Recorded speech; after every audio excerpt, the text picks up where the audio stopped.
ville ivoirienne des manifestations yi nga xam ne sax gis neen l'état central mu aaye ko ba fii di mi-décembre incha allah des arrestations on nous parle de 300 et quelques manifestants yoo xam ne aussi arrêté na leen même sax mort d'homme boo xam ne rek venons si gendarmerie nationale qu'est-ce qu'on peut retenir sur la situation en Côte d'Ivoire. Bon, la première chose qu'on peut dire bu ñu mën a wax te muy dëgg mooy que dafa triste. Ouais.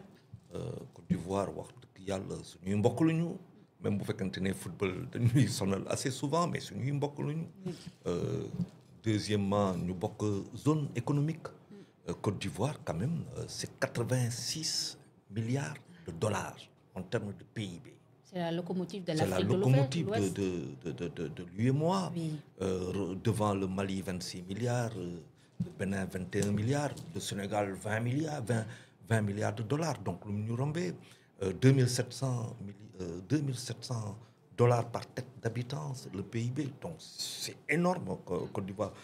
Fu mu ne nii si jamono yi ñu xool ñuy dund ñun suñu tension yi Côte d'Ivoire am na solo si ñun parce que sur le marché la Côte d'Ivoire le marché boo xam ne dañuy dem di pour les emprunts obligataires Côte d'Ivoire mu nekk benn plateforme bu assez intéressante pour. C'est vrai. C'est rek dire que déjà ñun Sénégalais comment cette Côte d'Ivoire là lu fa xew doit nous intéresser au plus haut point. Ouais.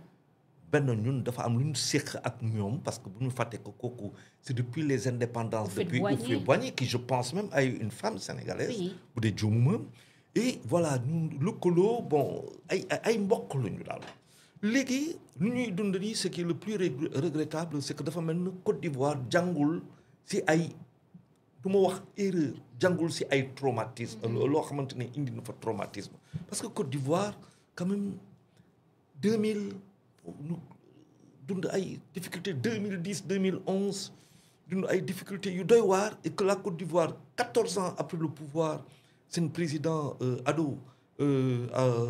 Ouattara Alassane Dramane Ouattara 14 ans après ne day taxaw pour un 4e mandat alors qu'en 2016 là c'était fini donc on a retouché adopté une constitution pour l'amender en 2020 pour que moom mu mën a bokkaat alors qu'il avait dit que après 2 mandats pare na ça nous pose un sérieux problème de respiration démocratique de ce pays-là.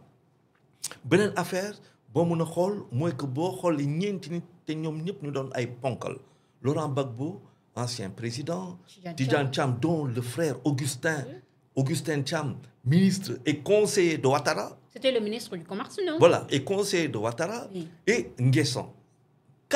3 personnes yoo xamante ne ñëpp xam nañu seen cofeel pour la nouvelle Afrique ñoom lu ñuy développer en termes de souverainisme te côté boobu dañu am loo xamante ne suñuy njiitu réew yi loolu la ñuy dawal ñoonu de ce point de vue là ils sont assez souverainistes et le fait que ñu bañ a bokk déjà day jox benn indication par rapport à la proximité que la Côte d'Ivoire d'Alassane Ouattara a avec la France. Donc, surtout si on a entendu, comme tu disais tout à l'heure, La dernière sortie de Robert Bourgi, et puis bon, des choses que l'on sait par ailleurs. Qui a même affirmé que Ouattara a été installé par la France. C'est pas le seul qui l'a dit. D'autres l'ont dit. On a même tordu le bras à...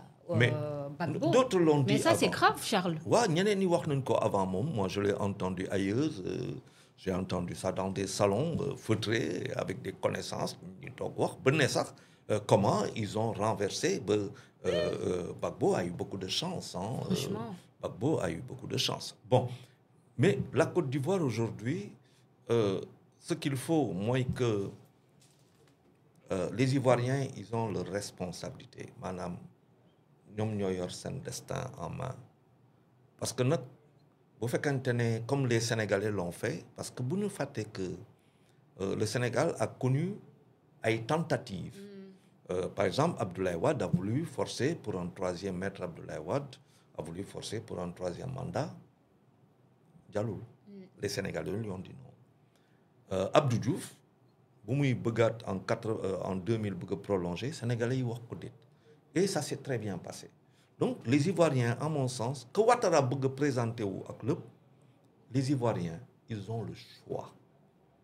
jarul pour man ñuy gën a di reyante parce que ñoom rek ñooy jooy te ba pare Afrique de l'Ouest particulièrement l'UEMOA va en souffrir mais pour le moment soyons solidaires avec les Ivoiriens defe naa rendez-vous bi c'est le 25 si ay élections yoo qui concerne 8 millions et quelques mille personnes électeurs élection bu war a nekk libre transparente apaisée pour le meilleur de la Côte d'Ivoire. Mais vous pensez que ces élections mën nañu xaar mu am li nga xam ne moo nekk transparence wala ñu dem sax à des élections apaisées bu ñu gisee la situation du pays Charles.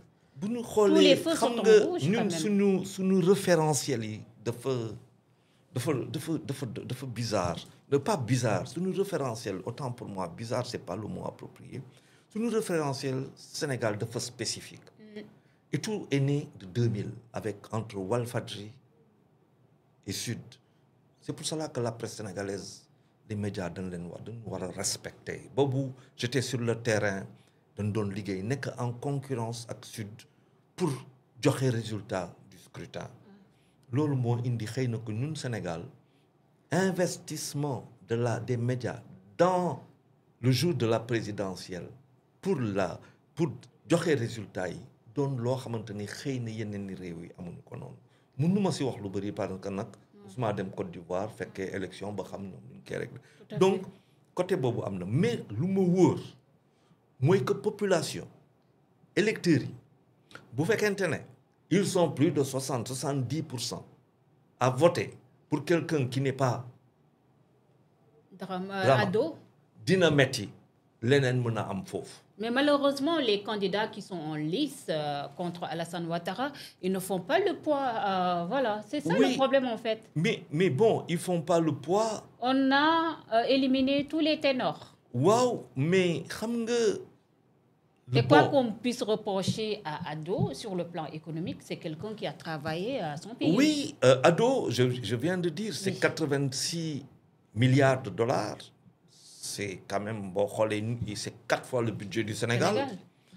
Il a, est-ce que effet d'annonce là, mais il a été dit au mois de que la Côte d'Ivoire, le budget de 8 000 milliards, vous me votez, DAO, pour 2025, doivent atteindre en juin. Mais c'est vrai. Alors, pour atteindre en juin, ça veut dire 6 mois, il y a bénéfice là. Donc, mais, réew, l'ol la démocratie. La démocratie dafa soxla respirer mais moi je suis pas tellement d'accord bu ñuy ne yu fa nekk pesé wuñu pourquoi damay jël exemple Simon Donald Reagan ok Donald Reagan bu muy qui est considéré comme l'un des meilleurs présidents américains ñëpp ko doon kokkali di nekk politique bon déjà que c'était pas un excellent acteur que Ayoulon et tout ça, et il a fait des choses considérables. Donc, pour moi, chef d'État, c'est l'entourage. Ce sont les hommes. Par exemple, nous pouvons converger vers le meilleur profil ou le meilleur candidat de qui nous avons Tidjane Cham taxaw Bagbo taxaw nous dem converger si kenn. C'est la massification de leurs militants avec la massification des appels au calme et des électeurs à voter pour leurs favoris, mën na changer donne bi. Tout à fait. te loolu mën na am donc je pense que je demanderai aux Ivoiriens de s'inspirer de leurs frères sénégalais. Jarul ñuy génn di xeex, c'est pas la peine de verser le temps. Il y aura plus mort d'homme parce que déjà avec la mort de cette gendarme. C'est déplorable. C'est déplorable que nos frères ivoiriens s'inspirent de leurs frères sénégalais et comprennent que c'est aux urnes que se fera la différence et que maintenant, bien entendu, Dramane, le président ivoirien, a l'obligation que l'élection Bobo soit apaisée, libre et transparente et avec le soutien de la CEDEAO, parce que c'est le moment aussi pour la CEDEAO. La CEDEAO aussi a un rôle important. On n'entend pas aussi la CEDEAO oui, bon, sur le forcing d'Alassane Ouattara. Oui, bon, c'est ce qui me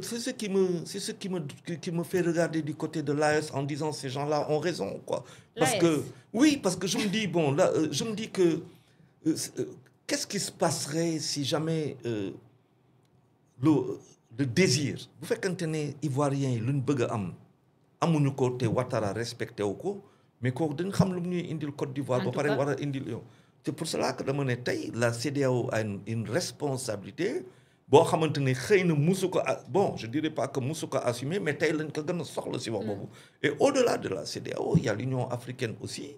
Bon maintenant on sait que derrière voilà il y a des chapelles occidentales pour ne pas dire françaises yoo xamante ne ñu ngi fii.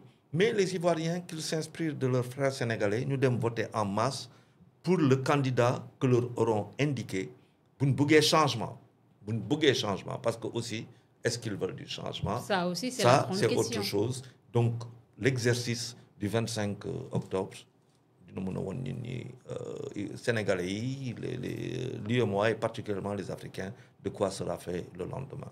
Inch'Allah. Pendant ce temps, notre président Bassirou Diomaye Faye amaloon visite foofule ca Kigali du 17 au 19 octobre bi ñu weesu visite boo xam ne rek demoon seeti ki nga xam ne moo nekk Paul Kagame si boobu les visites nag mun nañ ne le président Bassirou Diomaye Faye rendre na hommage aux victimes du génocide contre les Tutsis au mémorial du génocide de Kigali ñoom ñaari leaders yi nag waxtaan neen bu baax si wàllum coopération bilatérale entre ñaari dëkk yi mu nekk diversification des partenaires yi nga xam ne wax fas yéene no dox diggante Sénégal ak ñenn ci pays africains yi. Il faut retenir aussi am na 5 signatures yoo xam ne defar nañ ko ci ay coopération yoo xam ne dina amal solo bu baax li nga xam ne moo nekk le Sénégal.